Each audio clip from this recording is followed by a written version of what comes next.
अरे भैया, मराठी स्पीकिंग तो हर रिलीजन के हो सकते हैं, मराठी लेकिन और मराठी, हिंदू में फर्क क्या है? अरे भाई मैं बता रहा हूं ना, मराठी स्पीकिंग मैन जैसा कोई भी रिलीजन का हो सकता है। जैसे तहसीन बहुत अच्छी मराठी बोलता है, वो पुणे से आया हुआ है करके, वो मराठी स्पीकिंग है, लेकिन हिंदू रिलीजन को फॉलो नहीं करता, वो फॉलो करता तो अगर वो मराठी पसवंत हुए तो मुस्लिम है वो वो। मुंबई के मेयर बन सकते हैं ना, राज ठाकरे और उद्धव ठाकरे की पार्टी से। हाँ बन सकते हैं, लेकिन एक बात मैं क्लियर करा दूं। देन ही इज अ हाँ मुस्लिम, तो ये वाला मराठी हाँ, बन सकता है।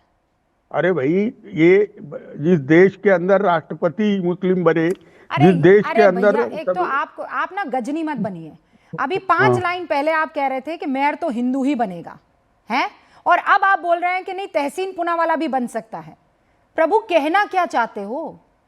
नहीं नहीं, मैं एक बात बोलता हूं तुमको हाँ। कि मैंने ये बात नहीं बोली, ये बात महाराष्ट्र के मुख्यमंत्री ने बोली। वो कोड ऑफ कंडक्ट का वायलेशन है, ये मैंने बोला, और उनके खिलाफ हम दिनेश वाघमारे और उनके खिलाफ हम कोर्ट में जा रहे हैं, तहसीन ये मैंने पूनावाला, बोला। जवाब दीजिए, और उसके बाद एक बड़ी खबर आपको बतानी है। नहीं देखिए किशोर जी, बहुत ही मैं उनका बहुत सम्मान करता हूँ, लेकिन किशोर जी ने बोला कि जो शिवसेना यूबीटी और एमएनएस के महापौर बनेंगे, मेयर बनेंगे, वो सिर्फ हिंदू हो सकते हैं। ये बात उन्होंने आपके शो पे बोली, अब सबने भी सुना। बोली है। अभी तो किशोर जी दिक्कत क्या होती है पता है किशोर जी, मतलब, और यह बात आप भी जानते हो, यूबीटी जो है और राज ठाकरे जी ये मामू बना रहे मुंबई के लोगों को और महाराष्ट्र के लोगों को। आपको मुसलमान का वोट तो चाहिए, आपको मुसलमान का वोट चाहिए, लेकिन महापौर आपको मुसलमान नहीं देना है। आपको मुसलमान का वोट चाहिए, लेकिन आप कहते हो कि अगर मेयर बनेगा वो सिर्फ हिंदू भाई बनेगा, हिंदू बहन बनेगी, ऐसे क्यों? तो फिर आप वोट क्यों लेते हो हमारा? मत लीजिए ना हमारा वोट। नहीं आज भी नहीं, तो आप वो इस तो चीज हम में कायम है करेंगे, ना कि नहीं नहीं, बाबरी वोट मस्जिद तो को हम 10 मिनट लेंगे। में, हाँ, बाबरी मस्जिद को 10 मिनट में आपने तोड़ा, आज भी इस बात पर आप कायम है, लेकिन वोट आपको मुसलमान का चाहिए। देखिए हाथ सर हिला रहे। एक रोजेदार, रूबिका जी, एक रोजेदार मुसलमान काम कर रहा था दिल्ली के महाराष्ट्र सदन में, शिवसेना के सांसद, खासदार कहते हैं हम उसको महाराष्ट्र में, जाके उसके मुंह में खाना ठूसा और उसको शिवसेना हाँ ये बात सच है, फैक्ट चेक कीजिए मुझे, और उस बात को शिवसेना यूबीटी ने जस्टिफाई किया है।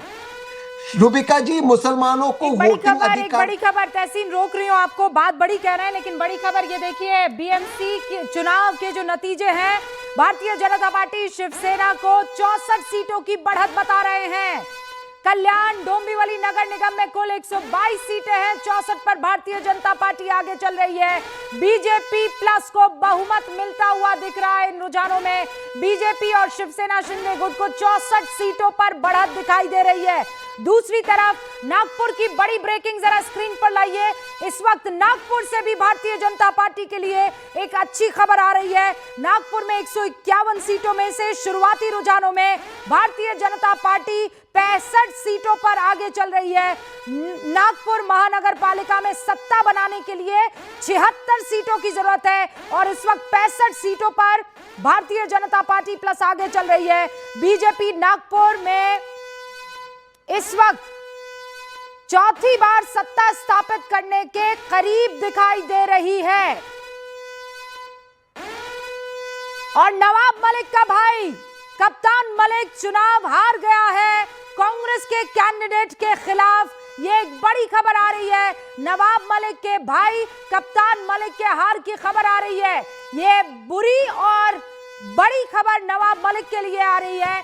इस वक्त हमारे साथ अजीत पवार गुट से भी जुड़े हुए हैं ब्रिज जी। ब्रिज जी, देखा आपने, नवाब मलिक को आपने चुना क्योंकि उनको सेंटर बनाया था, वही आपकी तरफ से चुनाव लड़ने वाले थे, यही वजह है कि महायुति में साथ नहीं थे, और अब खबर आ रही है कि उनके अपने भाई अपनी सीट नहीं बचा पाए हैं। हाँ देखिए, बात बिल्कुल सच है, क्योंकि ये तो जनता तय करती है कि किसको उन्हें वोट देना और किसको अपना क्षेत्र का प्रतिनिधि बनाना है। निश्चित रूप से साहब को हम लोगों को स्वीकार करना होगा। जहां तक बात आदरणीय नवाब मलिक साहब की है, तो वो लगातार जनता के प्रतिनिधि बन के महाराष्ट्र की सेवा करते रहे, और वो हमारी पार्टी के प्रमुख नेता हैं। उनको यदि हम लोगों ने अवसर दिया है वहां पर, तो वो हम लोगों का एक जिम्मेदारी भी थी, और हम लोग ये मानते हैं कि नवाब मलिक साहब के ऊपर जो आरोप लगाए गए ये वो जिम्मेदारी पूरी थी तौर से या ये गलत है। चालाकी थी कि आपको जो है ये चालाकी थी, ये जिम्मेदारी थी कि यहाँ भी रहेंगे यहाँ भी रहेंगे, दोनों हाथों में हम लोग, हमारी 10 उंगलियां घी में रखेंगे। रुचिका जी, चालाकी जैसा कुछ नहीं था। ये महाराष्ट्र में हमेशा इस प्रकार से होता है वहां पर जो स्थानीय निकाय के चुनाव होते हैं उसमें राजनीतिक दल अपने अपने प्रत्याशियों को अपने चुनाव चिन्ह पे चुनाव लड़वाते हैं। ये लगातार होता रहा है, ये कोई नई चीज नहीं है। इसके पहले भी ऐसा हुआ है, जैसे कि अभी आप देखिए, इसके पहले जो 2017 के बीएमसी के इलेक्शन थे उसमें बीजेपी ने भी चुनाव लड़ा था, शिवसेना ने भी चुनाव लड़ा था, और उसके बाद दोनों ने मिलकर वहां पे अपनी सरकार चलाई थी। तो मुझे ये कोई नई चीज नहीं है, लेकिन ये बात बिल्कुल सच है कि नवाब मलिक साहब राष्ट्रवादी कांग्रेस पार्टी के एक प्रमुख नेता हैं, और उनकी बेटी भी अभी विधायक है मुंबई से, उन्होंने खुद ने भी चुनाव लड़ा था। तो मैं सोचता हूँ इस मामले में इस प्रकार की बात नवाब मलिक साहब पे, नवाब मलिक खुद चुनाव हार जाते हैं, उनके भैया ये बात अलग है, चुनाव हार जाते हैं। और जिस कैंडिडेट के खिलाफ आपने खड़ा किया था उनके भाई को, वो कांग्रेस का कैंडिडेट था, वो चुनाव हार जाते, नवाब मलिक के भाई चुनाव हार जाते हैं। और एक और बड़ी खबर, स्वीकार करते हैं, ठीक है, अच्छी बात है, एटलीस्ट आप लोग ईवीएम तो नहीं कर रहे हैं ना, जो तिवारी जी लगातार सुबह से रट्टा मारे हुए हैं। अच्छा, हमारे साथ इस वक्त यहाँ पर किरण सोनवने भी मौजूद हैं। किरण जी, इस वक्त ये जो जानकारी मिल रही है कि आप लोगों को बढ़त मिल रही है हर जगह से, मेयर इस बार आपको लगता है कि बीजेपी मुंबई में स्थापित कर पाएगी अपना? महायुति का मेयर आराम के साथ होने जा रहा है रूबिका जी, और लोगों ने वहां पे यानी वर्क फ्रॉम होम को नकार कर वर्क फ्रॉम ग्राउंड वाले लोगों को चुना है, और महायुति को बढ़त मिल रही है और महायुति का मेयर बनेगा। 6 सीटों के सर नतीजे आ चुके हैं, और 6 सीटों के नतीजे जरा दर्शकों को बता दूं। शिवसेना 3 सीटें मुंबई म्युनिसिपल कॉर्पोरेशन में जीत चुकी है। वार्ड नंबर 1 से रेखा यादव, जो कि पहली नॉर्थ इंडियन महिला कैंडिडेट है, वो जीत चुकी है चुनाव। वार्ड नंबर 51 का नतीजा आ चुका है, वर्षा तेमवलकर जीत चुकी है चुनाव। वार्ड नंबर 163 शैला लंदे जो हैं वो चुनाव जीत चुकी हैं। और दूसरे जो कैंडिडेट जीते हैं भारतीय जनता पार्टी के, तेजस्विनी घोसलकर वार्ड नंबर 2 से चुनाव जीत चुके हैं। अजीत पाटिल भारतीय जनता पार्टी के कैंडिडेट है, वार्ड नंबर 214 से चुनाव जीत चुके हैं। और आशा काले धारावी से 183 वार्ड नंबर से अपना चुनाव जीत चुकी है। 6 कैंडिडेट जो कि विनर साबित हुए हैं मुंबई में। आपके सामने इन 6 के 6 कैंडिडेट्स के नाम और किस इलाके से, किस वार्ड से जीते आपको बता दिए। तो वार्ड कुल मिलाकर ये देखिए 227 वार्ड, 149 के नतीजे, रुझान माफ कीजिएगा, आ चुके हैं। और वो रुझान बता रहे हैं कि भारतीय जनता पार्टी 79 सीटों पर, in fact Bharatiya Janata party plus Shinde यानी महायुति 79 सीटों पर रुझानों में आगे है। पीछे पीछे यूबीटी, दोनों ठाकरे ब्रदर्स 54 सीटों पर रुझानों में आगे हैं। वहां पुणे में भारतीय जनता पार्टी बम्पर जीत की तरफ आगे बढ़ती हुई नजर आ रही है। अकोला में भी भारतीय जनता पार्टी 12 सीटों पर आगे दिखाई दे रही है। लेकिन कुल मिलाकर आप ये समझ लीजिए कि यहां पर बीजेपी और महायुति की बल्ले बल्ले होती हुई दिख रही है। ये सबसे बड़ी खबर है। मुंबई में ये सब के सब जो जीते कैंडिडेट्स हैं, रेखा यादव, वर्षा तेमवलकर, शैला लंदे, तेजस्विनी घोसलकर, अजीत पाटिल, आशा काले कांग्रेस की हैं, वो चुनाव जीत चुकी हैं। म्युनिसिपल कॉर्पोरेशन इलेक्शन में जो मीटिंग्स और रैलीज की थी लीडर्स की तरफ से, उससे भी ये पता चल रहा है कि जिन इलाकों में ये बड़े लीडर्स पहुंचे थे, उन इलाकों में जीत का जो स्ट्राइक रेट है वो बेहतर दिखाई दे रहा है। जैसे देवेंद्र फडणवीस ने कुल 37 रैली और कैंपेन मीटिंग्स जो है वो की थी, लेकिन सबसे बड़ा आंकड़ा अगर किसी के पाले में जाता है तो वो एकनाथ शिंदे के पास जाता है, जिन्होंने लगभग 54 ऐसे कैंपेन मीटिंग्स और रैलीज को किया था, जिसमें 25 तो पब्लिक मीटिंग थी, 29 रोड शो किए थे।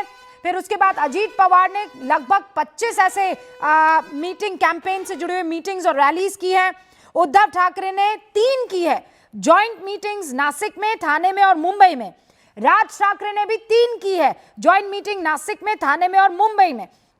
लेकिन कांग्रेस की तरफ से एक भी बड़ी सभा नहीं हुई है। तो जिसने जितनी संख्या में ये रैली और कैंपेन मीटिंग की है, उसकी संख्या आज नतीजों में भी तहसीन पूनावाला साफ तौर पर दिखाई दे रही है। आप ये बात मानेंगे?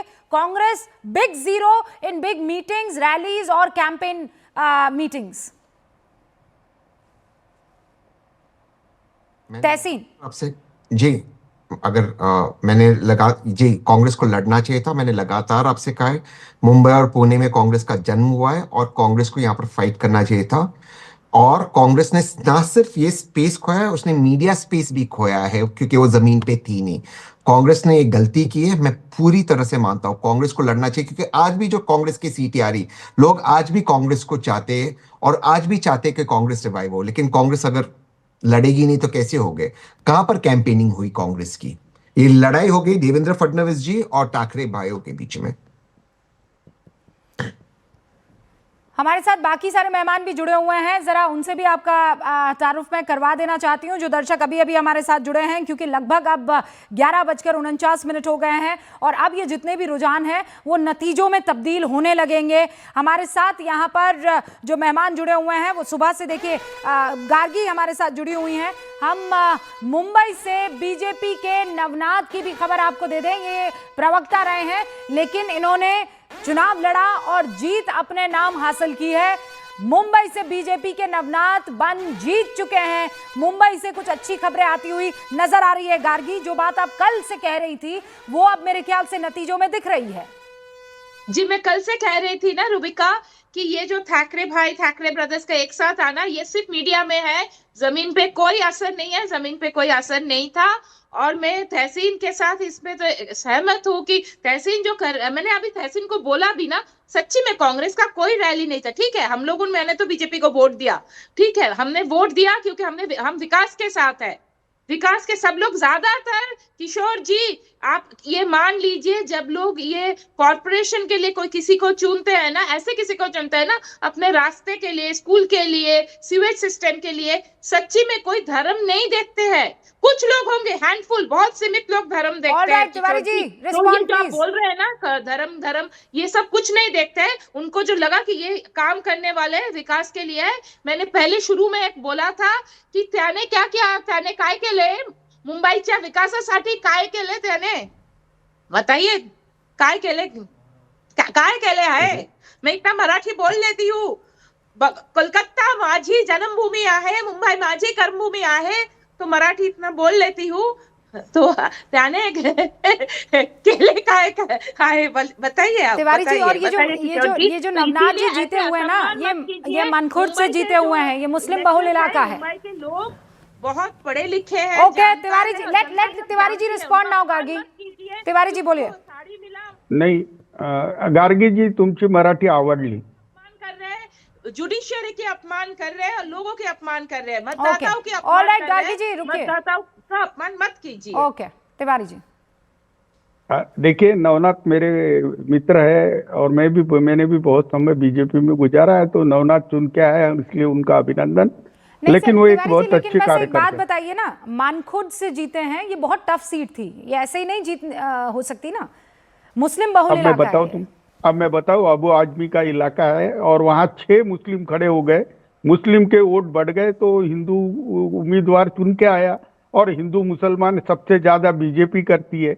मुझे एक बताइए, विकास विकास विकास कह रहे ये लोग, हाँ 2018 से तो इनके ही पास सरकार थी बम्बई की। बम्बई में तो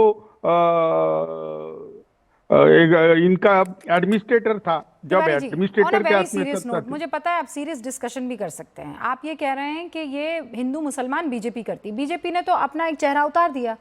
क्या ये बाकी पार्टियों को, और जो आप लोग कहते हैं कि हम मुसलमानों का पक्ष रखने वाले हैं, मुसलमानों को साथ लेकर चलने वाले हैं, 6 अलग अलग कैंडिडेट्स उतारने की क्या जरूरत थी? आप लोग एक कमरे में बैठते, एक कैंडिडेट उतारते, जीत हासिल हो जाती ना, मुसलमान वोट नहीं बढ़ता। स्ट्रैटेजी आप लोग अपना नहीं पाते और भारतीय जनता पार्टी और शिंदे और इन बाकी आपके जो विरोधी हैं उन पर आप आरोप लगा देते हैं। ये तो बहुत लेजी काम हुआ ना, आलसी जिसे कहते हैं। देखो, जो पिटीशन है, जो राहुल नार्वेकर पैटर्न कहते कि उम्मीदवार खड़े करना भी उनके हाथ में, उम्मीदवार विड्रॉ करने का भी उनके हाथ में था, जो खुल के स्पीकर होने के बाद कॉन्स्टिट्यूशनली 10-10 करोड़ रुपया विड्रॉ होने के लिए देते हैं। तो वैसी प्रकार से मानफुक्त के अंदर मुस्लिम लोगों को खड़े करने के लिए बीजेपी ने पैसे दिए। ऐसे तो आप ये कह रहे हैं कि आरोप, मुस्लिम कैंडिडेट्स बिकाऊ हैं कि उनको बीजेपी खरीद लेगी? अरे नहीं, खड़े किए भाई। हाँ तो खड़े किए, कैसे खड़े कर दिए? अरे भाई किसी को 10 करोड़ मुस्लिम रुपया केवल कैंडिडेट्स जो खड़े किए हैं 10 करोड़ रुपए, तो आपने कहा 10 करोड़ रुपए में बीजेपी ने मुस्लिम कैंडिडेट्स को खरीद लिया, और चूंकि वो चाहते थे कि बीजेपी का कैंडिडेट जीत जाए तो 10-10 करोड़ रुपए दिए मुसलमानों को और खड़ा कर दिया कि हमारे कैंडिडेट को, और इसका मतलब ये हुआ कि मुसलमान कैंडिडेट बिकाऊ है। एक मिनट, मुसलमान नहीं, मैं अभी बता रहा हूँ जहां पर अगर कुलाबा और कप परेड का मैं बताऊं नहीं, आपको, पहले मानकोट की बात कीजिए आप। आपने कहा 6 अलग अलग कैंडिडेट्स मुस्लिम खड़े हुए थे, मुस्लिम वोट बढ़ गया और इसीलिए ये जो भारतीय जनता पार्टी का कैंडिडेट है वो जीत गया। ठीक है, अब मुझे ये बताइए कि ये कैंडिडेट कैसे जीत गया? अरे भाई ये चुनाव जो होते हैं, ये चुनाव लोकल इशू पे होते हैं, लोकल आदमी के पॉपुलैरिटी पे होते हैं। अगर पूरे वोट अगर बढ़ गए, मैं ऐसे बहस नहीं कर पाऊंगी सर, बहुत मुश्किल हो जाएगा। बोलो बोलो बोलो बोलो, आपको क्या चाहिए? आपने मुझे कहा कैंडिडेट विड्रॉ करना, कैंडिडेट देना, ये सब का सब भारतीय जनता पार्टी उस इलेक्शन कमीशन के हाथ में होता है, अभी आपने मुझे कहा। फिर आपने कहा ये पार्टी पैसा देकर कैंडिडेट्स खड़े कर देती है। फिर आपने कहा 6 अलग अलग मुस्लिम कैंडिडेट्स खड़े हुए हैं, तो इसका मतलब ये कि पार्टी ने, भारतीय जनता पार्टी ने 10-10 करोड़ रुपए इन मुस्लिम कैंडिडेट्स को दिए ताकि वो खड़े हो जाए और बीजेपी के कैंडिडेट